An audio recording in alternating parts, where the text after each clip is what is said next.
Good morning from the blue city of India, Jodhpur. যোধপুরে কিভাবে আসবেন, কোথায় থাকবেন, কিভাবে ঘুরবেন, সর্বোপরি আপনারা আমার ভিডিওতে যেটা পেয়েই থাকেন, অর্থাৎ সস্তায় কোনো রকম গাড়ি অথবা অটো ভাড়া না করে কিভাবে যোধপুর ভ্রমণ সেরে নেবেন, থাকছে সেই সব ডিটেলস। তবে ভিডিও শুরুর আগে আপনাদের কাছে একটা ছোট্ট রিকোয়েস্ট, আমার চ্যানেলে নতুন হলে অথবা চ্যানেলটি এখনও সাবস্ক্রাইব না করে থাকলে অনুরোধ করব চ্যানেলটি একটু সাবস্ক্রাইব করে নেওয়ার জন্য। আর ভিডিওটি ভালো লাগলে লাইক কমেন্ট করে অবশ্যই জানাবেন। চলুন তাহলে শুরু করা যাক। প্রথমেই বলি, আমি যোধপুরে এসেছিলাম জয়সলমীর থেকে ট্রেনে। ম্যাক্সিমাম মানুষজন আইদার যোধপুর থেকে তাদের রাজস্থান ভ্রমণ শুরু করেন, না হলে একদম লাস্টে যোধপুর আসেন, যাতে এখান থেকে কলকাতা ফিরতে পারেন। আমি ছিলাম দ্বিতীয় দলে, অর্থাৎ আমি সবার শেষে যোধপুর এসেছিলাম এবং এখান থেকেই আমার কলকাতা ফেরার ট্রেনের টিকিট কাটা ছিল। আর আপনি যদি আমার মতো একদম লাস্টে যোধপুর আসেন, তাহলে ম্যাক্সিমাম চান্স হলো আপনি জয়সলমীর থেকেই আসবেন, যেমনটা আমি এসেছিলাম। এবার জয়সলমীর থেকে প্রতিদিন আপনি 3টি ট্রেন পাবেন যোধপুর আসার। 14088 রুনিচা এক্সপ্রেস, যেটিতে আমি এসেছিলাম। এই ট্রেনটি সন্ধ্যে 7টায় জয়সলমীর থেকে ছেড়ে রাত 12টা 5 নাগাদ যোধপুর পৌঁছয়। আপনারা যদি এই ট্রেনে আসেন, তাহলে অতি অবশ্যই রেলওয়ে রিটার্নিং রুম বুক করে নেবেন, কারণ ফ্যামিলি নিয়ে আসলে রাত 12টার পর স্টেশনের বাইরে বেরোনো আমার মতে একদমই সেফ নয়। আমি নিজেও কিন্তু এই রিটার্নিং রুমই বুক করেছিলাম, সেটাও আপনাদের দেখিয়ে দেবো। আগে অন্যান্য ট্রেনগুলির ডিটেলস আপনাদের দিয়ে দিই। আচ্ছা, এটা ছাড়াও 24091 ট্রেনটি আপনারা নিতে পারেন। এটি দুপুর 3:30টায় জয়সলমীর থেকে ছাড়ে এবং রাত 9টার দিকে যোধপুর পৌঁছয়। আরেকটি যে ট্রেন আছে সেটা আমি আর ডিটেলে বলছি না, কারণ ট্রেনটি রাত 2:40 নাগাদ জয়সলমীর থেকে ছাড়ে। আচ্ছা, এবার বলি, আপনারা যারা কলকাতা থেকে ডাইরেক্ট যোধপুর আসবেন, অর্থাৎ যোধপুর থেকেই রাজস্থান ভ্রমণ শুরু করবেন, তারা কোন ট্রেনে আসবেন? তাদের জন্য দুটো ট্রেন আছে। 12323 হাওড়া বারমের এক্সপ্রেস, যেটি সপ্তাহে 2 দিন চলে, মঙ্গল এবং শুক্রবার। সন্ধ্যে 6:50 হাওড়া থেকে ছেড়ে তৃতীয় দিন রাত 2:15 নাগাদ যোধপুর পৌঁছয়। এবং 12307 হাওড়া যোধপুর এক্সপ্রেস, যেটি মঙ্গল, বুধ, শনি এবং রবিবার রাত 11:25 নাগাদ হাওড়া থেকে ছেড়ে থার্ড ডে ভোর 5:25 নাগাদ যোধপুর পৌঁছয়। আচ্ছা, কিভাবে আসবেন তো বললাম, এবার বলি কোথায় থাকবেন। দেখুন, আপনি জয়সলমীর অথবা কলকাতা যেখান থেকেই যোধপুর আসুন না কেন, দেখবেন ম্যাক্সিমাম ট্রেনের টাইমগুলোই কেমন যেন বেয়াক্কেলে, হয় রাতে পৌঁছচ্ছে, না হলে ভোরের দিকে। এবার আপনি যদি ওই সময় হোটেল বুক করেন, তাহলে আপনাকে বেকার একদিনের টাকা দিতে হবে, কারণ হোটেলের চেক ইন টাইম 12টা এবং চেক আউট টাইম 10টা থেকে 11টার দিকে হয়। তাই বেস্ট অপশান হচ্ছে রিটার্নিং রুম বুক করা। রিটার্নিং রুমের চেক ইন টাইম আইদার সকাল 8টা না হলে রাত 8টা। আচ্ছা, আমি যেহেতু শীতকালে গেছিলাম তাই আমি নন এসি রুম নিয়েছিলাম। আপনারা চাইলে এসি রুমও নিতে পারেন। আমি 24 ঘন্টার জন্য এই রুমটি নিয়েছিলাম। খরচ হয়েছিল 500 টাকা। 12 ঘন্টা হলে তার হাফ, অর্থাৎ 250 টাকা মতো খরচ হতো। আর যদি আপনারা এসি রুম নেন, তাহলে 1000 টাকা মতো ভাড়া। আর এই রিটার্নিং রুম আপনাকে বুক করতে হবে www.irctctourism.com এই ওয়েবসাইটটি থেকে কনফার্ম ট্রেন টিকিটের PNR নাম্বার দিয়ে। বুকিং শুরু হয় 120 দিন আগে থেকে, অর্থাৎ আপনারা ট্রেনের টিকিট যেদিন বুক করছেন, পারলে সেদিনই এই রিটার্নিং রুমও বুক করে নিন। যত দেরি করবেন, রুম পাওয়ার চান্স কিন্তু ততটাই কমবে।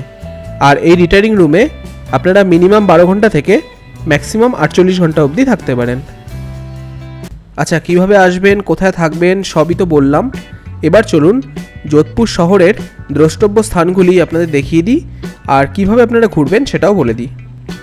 আচ্ছা, প্রথমেই বলি, একদম সস্তায় মানে লোকাল বাসে আপনি এই শহরটি ঘুরতে পারবেন না, কারণ এখানকার মেন সাইটসিং প্লেসগুলি শহর থেকে একটু বাইরের দিকে অবস্থিত। তাই এখানে সস্তায় ঘুরতে চাইলে আপনাকে অটো নিতে হবে। তবে ভুলেও কিন্তু অটো রিজার্ভ করবেন না, তাহলে সারাদিনের জন্য মিনিমাম 1500 টাকা ওরা নেবেই। আমি আপনাদের জানাবো কিভাবে জনপ্রতি মাত্র 100 থেকে 150 টাকা খরচে আপনি ঘুরে নিতে পারবেন সম্পূর্ণ যোধপুর শহরটি। সবই আপনাদের ডিটেলে জানাবো।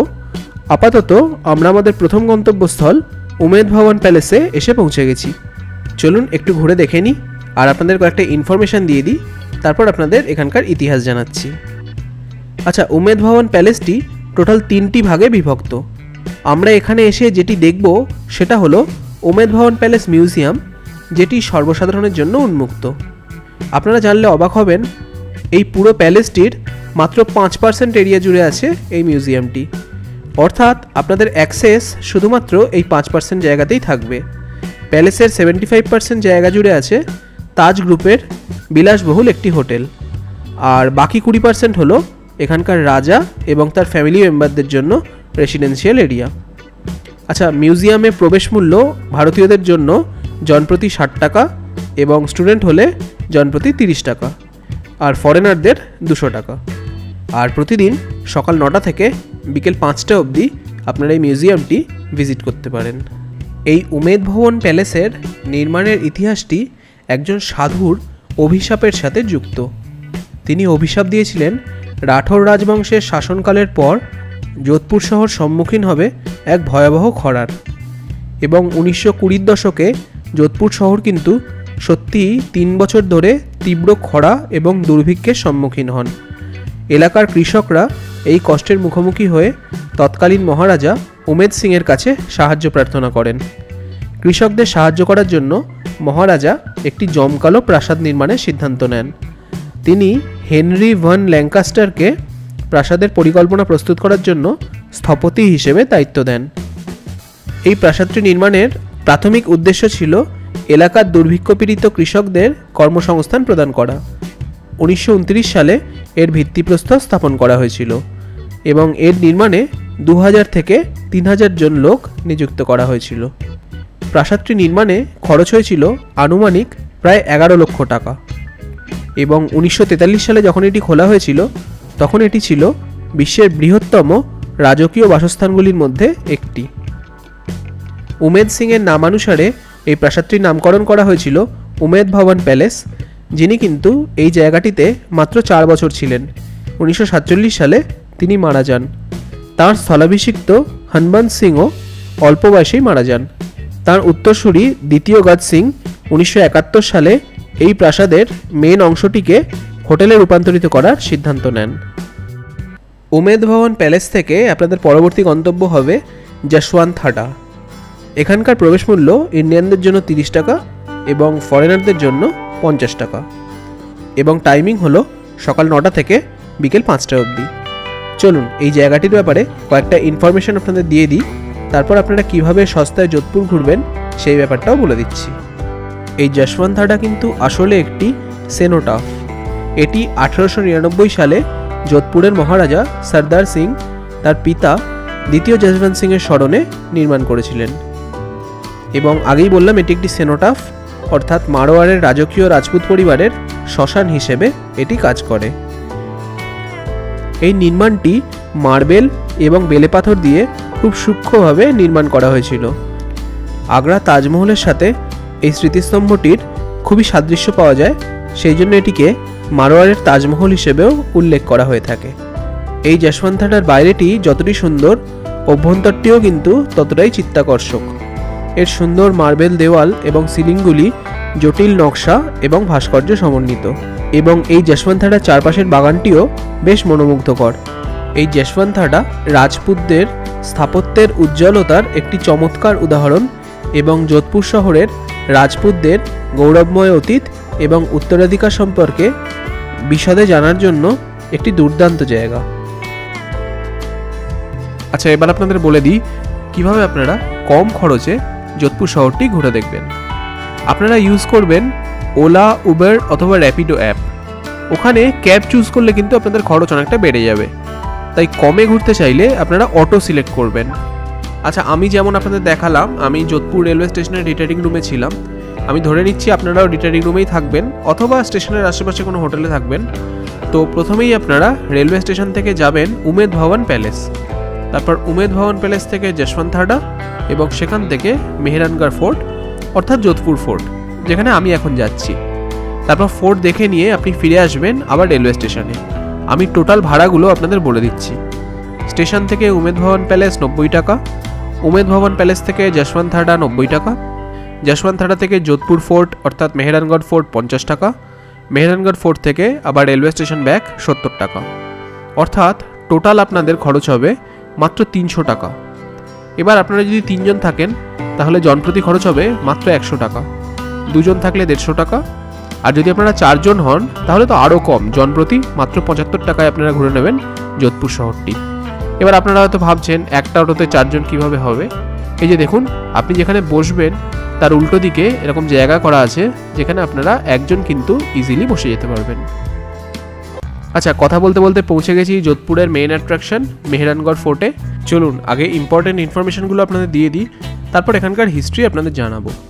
আচ্ছা, এখানকার প্রবেশ মূল্য জনপ্রতি 200 টাকা এবং সিনিয়র সিটিজেনদের জন্য 100 টাকা, আর লিফটের জন্য আপনাকে 50 টাকা দিয়ে টিকিট কাটতে হবে। এবার আপনাদের বলি, আপনাদের সাথে যদি কোনো সিনিয়র সিটিজেন থাকেন বা এমন কেউ থাকে যা চড়াই উঠতে প্রবলেম হয়, হাঁটুর সমস্যা আছে বা হার্ট বা লাংসের সমস্যা আছে, তারা কিন্তু ভুলেও এই ফোর্টে হেঁটে ওঠার চেষ্টা করবেন না।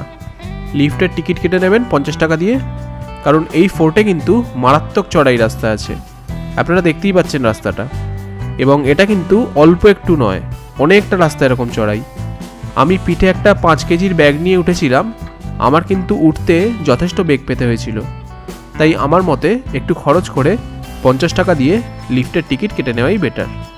বাই দ্য ওয়ে, এই ফোর্টটি প্রতিদিন খোলা থাকে সকাল 9টা থেকে বিকেল 5টা অবধি। আচ্ছা, এই ফোর্টটির নাম মেহেরানগড় ফোর্ট। মিহির কথাটার অর্থ হলো সূর্য এবং গড় কথাটার অর্থ হলো দুর্গ, সুতরাং রাজস্থানী ভাষায় এই মিহিরগড় থেকেই মেহেরানগড় শব্দটি এসছে বলে মনে করা হয়। রাঠোর বংশের প্রধান রাও যোধা 1459 সালে মারওয়ারের রাজধানী হিসেবে যোধপুর শহরটি প্রতিষ্ঠা করেন। তার আগে অবধি মারওয়ারের রাজধানী ছিল মন্দোর, এবং এই রাওযোধা ছিলেন রণমালের 24 পুত্রের একজন, এবং ইনি ছিলেন পঞ্চদশ রাঠোর শাসক। সিংহাসনে আরোহণের 1 বছর পরেই রাওযোধা তার রাজধানী যোধপুরের নিরাপদ স্থানে স্থানান্তরিত করার সিদ্ধান্ত নেন, কারণ তিনি মনে করেছিলেন 1000 বছরের পুরনো মন্দোর দুর্গ তাদের পর্যাপ্ত নিরাপত্তা প্রদানে ব্যর্থ হবে। এই কারণে 1459 সালের 12ই মে যোধা মন্দোরের 9 কিলোমিটার দক্ষিণে একটি পাথুরে পাহাড়ে দুর্গের ভিত্তিপ্রস্তর স্থাপনের সিদ্ধান্ত নিয়েছিলেন। এই পাহাড়টি পাখির পাহাড় নামে পরিচিত ছিল। কিংবদন্তি অনুসারে এই দুর্গটি নির্মাণের জন্য পাহাড়ের একমাত্র মানব দখলকারী পাখিদের প্রভু চেরিয়া নাথজি নামে এক সন্ন্যাসীকে স্থানচ্যুত করতে হয়েছিল। চেরিয়া নাথজি এমন একজন ব্যক্তি ছিলেন যার প্রচুর অনুগামী ছিল, এবং এই অঞ্চলে তিনি অত্যন্ত প্রভাবশালী ছিলেন। তাকে এখান থেকে সরে যাওয়ার অনুরোধ করা হলে তিনি স্পষ্টভাবে তা অস্বীকার করেন। রাওযোধা তখন চরম একটি ব্যবস্থা গ্রহণ করেন এবং আরও একজন শক্তিশালী সাধক কর্ণী মাতার কাছে সাহায্য চান, যিনি ছিলেন একজন হিন্দু যোদ্ধা ঋষি, যিনি চারণ জাতিতে জন্মগ্রহণ করেছিলেন। রাজার অনুরোধে তিনি এসে চেরিয়ানাথজিকে অবিলম্বে পদত্যাগ করতে বলেন। তার কথা শুনে চেরিয়ানাথজি সেখান থেকে চলে যাওয়ার সিদ্ধান্ত নিলেও তিনি রাওযোধাকে একটি অভিশাপ দিয়ে যান যে এই দুর্গে সবসময় জলের অভাব থাকবে। রাওযোধা দুর্গে একটি বাড়ি এবং মন্দির তৈরি করে সেই সন্ন্যাসীকে সন্তুষ্ট করতে সক্ষম হন। কর্ণীমাতা মেহেরানগড় দুর্গের ভিত্তিপ্রস্তর স্থাপন করেন, এবং আজকের দিনে শুধুমাত্র বিকানির এবং যোধপুর দুর্গই রাঠোরদের হাতে রয়ে গেছে, এবং উভয়েরই ভিত্তিপ্রস্তর স্থাপন করেছিলেন শ্রী কর্ণীমাতা। রাজস্থানের অন্য সব রাজপুত দুর্গগুলি কোনো না কোনো কারণে নিজ নিজ গোষ্ঠীর দ্বারা পরিত্যক্ত হয়েছিল, শুধুমাত্র যোধপুর এবং বিকানিরেই রাঠোরদের কাছে তাদের দুর্গটি রয়ে গেছে। এই ঘটনাটিকে স্থানীয় জনগণ একটি অলৌকিক ঘটনা বলে মনে করেন, এবং এর জন্য কৃতিত্বও দেওয়া হয় শ্রী কর্ণীমাতাকে।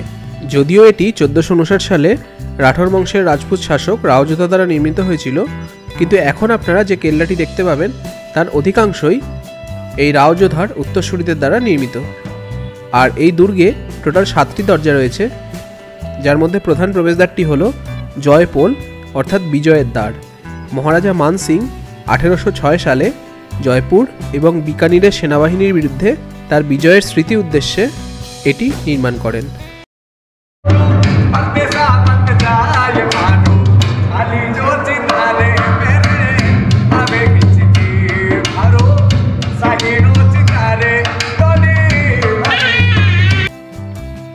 চলুন আজ তাহলে এইটুকুই। ভিডিওটি ভালো লাগলে please like, share and subscribe. দেখা হচ্ছে পরের পর্বে পুরো রাজস্থান ভ্রমণের একটি বাজেট ট্যুর প্ল্যান ভিডিও নিয়ে। ততদিনের জন্য সবাই খুব ভালো থাকবেন। নমস্কার।